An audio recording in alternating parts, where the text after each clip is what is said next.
uma nova religião.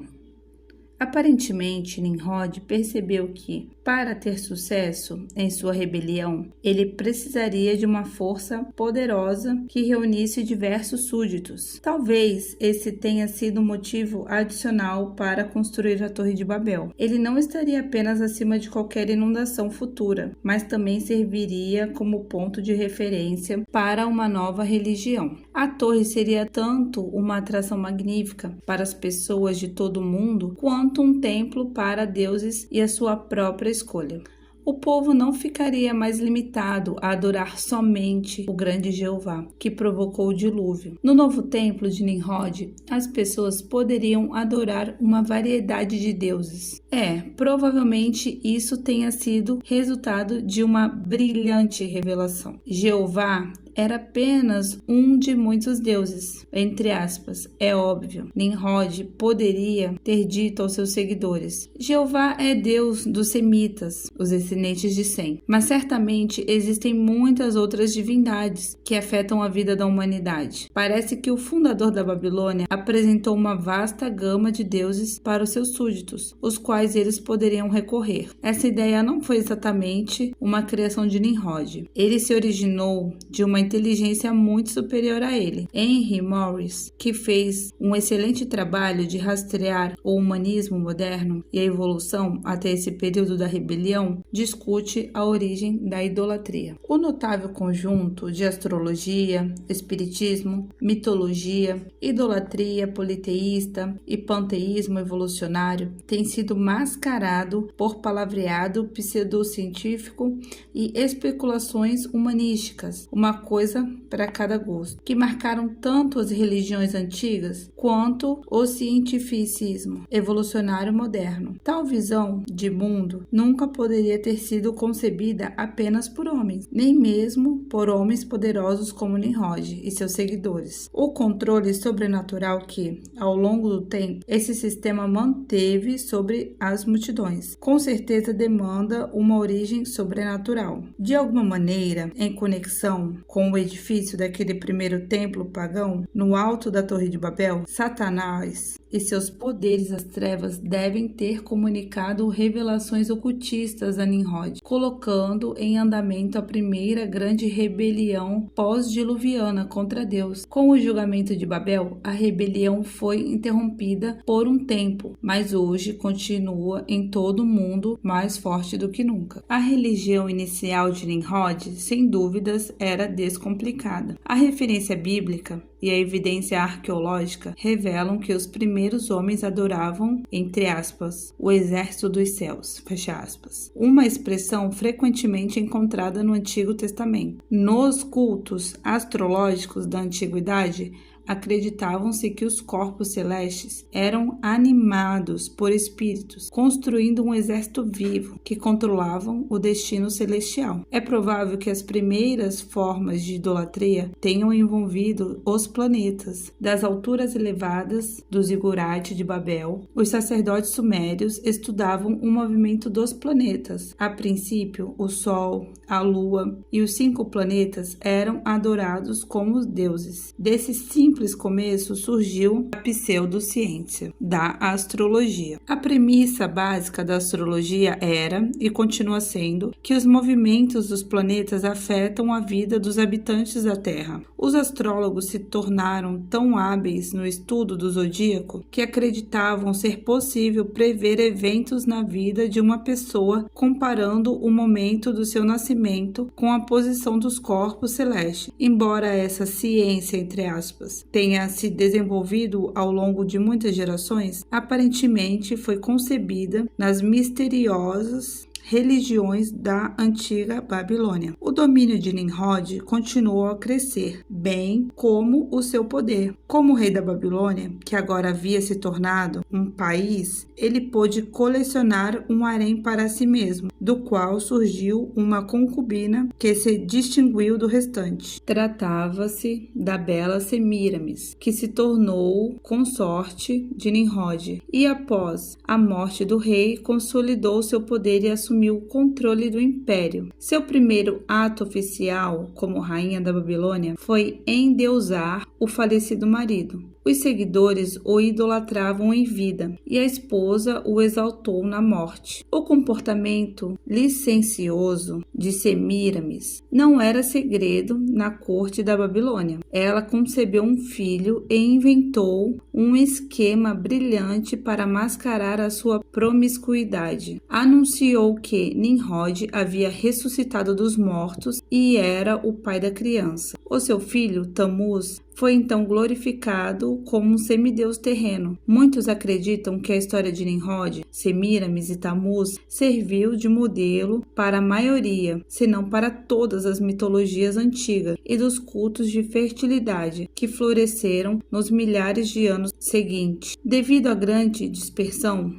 que Deus provocou ao confundir as línguas, o que começou e cresceu na Babilônia e em Nínive, espalhou-se até Canaã, Egito e por fim Grécia e Roma. Em toda a civilização antiga, transbordaram mitologias idênticas em essência, embora cada uma tenha suas particularidades. Os cultos de fertilidade, que evoluíram desse mito inicial, trouxeram consequências para a humanidade, ainda maiores que as provocadas pela astrologia. Dos mitos antigos, o que gira em torno da morte violenta de Tamuz é basicamente significativo.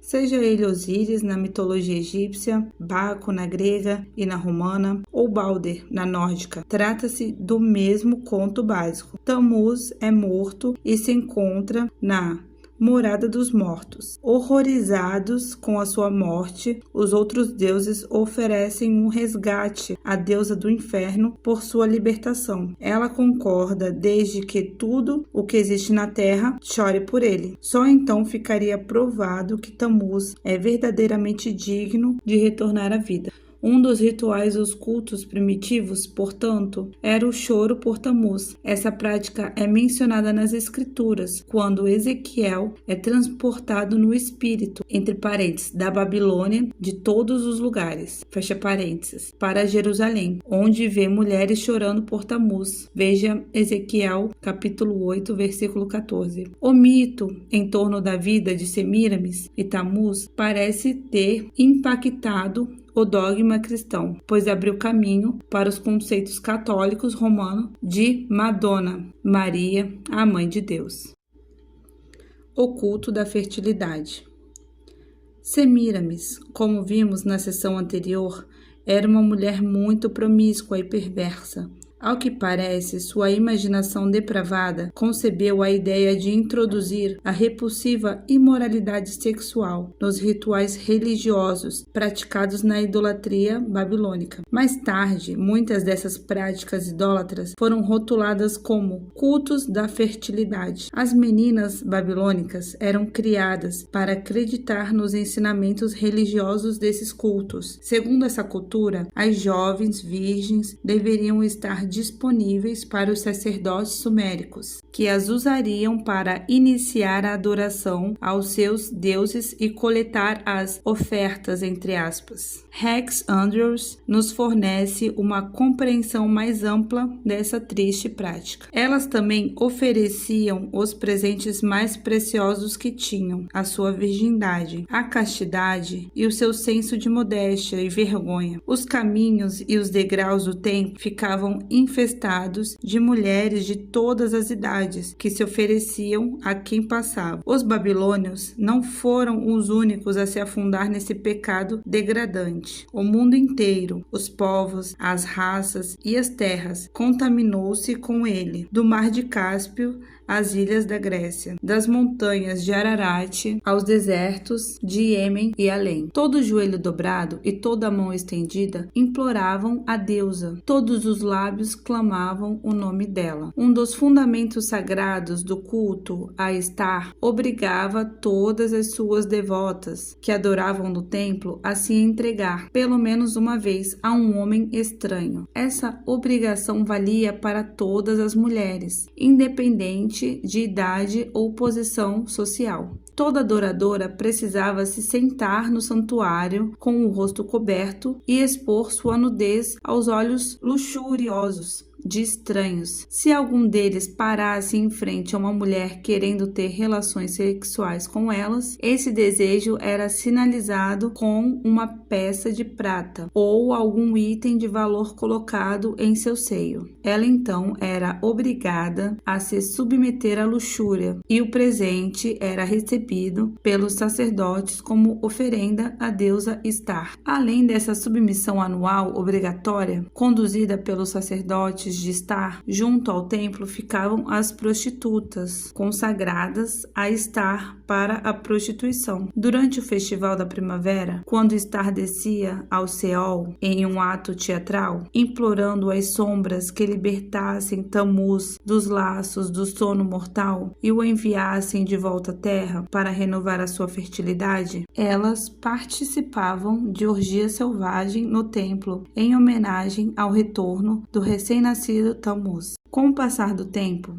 a natureza licenciosa de Semíramis passou a ser personificada em diferentes culturas com os nomes de Astarte, Star, Afrodite e Vênus. Posteriormente, conforme a mitologia avançou nas diferentes civilizações, seguidores criativos inventaram várias histórias sobre muitos deuses e deusas. Talvez agora seja possível compreender melhor porque essa antiga cidade se chamava Mistério, a Grande Babilônia, a mãe das prostituições e abominações da terra. Apocalipse, capítulo 17, versículo 5. Texto em caixa alta conforme os manuscritos bíblicos originais. O termo prostituta, como sabemos, é usado na Bíblia para ilustrar a idolatria. É possível ver no estudo anterior e na história do envolvimento de Israel com cultos de fertilidade que as prostituições da Babilônia também contêm um elemento de verdade literal, com exceção do Islã. A religião iniciada por Nimrod gerou todas as falsas religiões do mundo, gerou todas as falsas religiões que o mundo conhece. A Babilônia é, portanto, considerada a mãe, entre aspas, de prostitutas e abominações. O mais importante, porém, é que a Babilônia ressuscitou a rebelião que havia enchido o coração dos homens antes do dilúvio e que começou no coração de um rebelde audacioso, cresceu como um câncer fadado a se espalhar por toda a terra.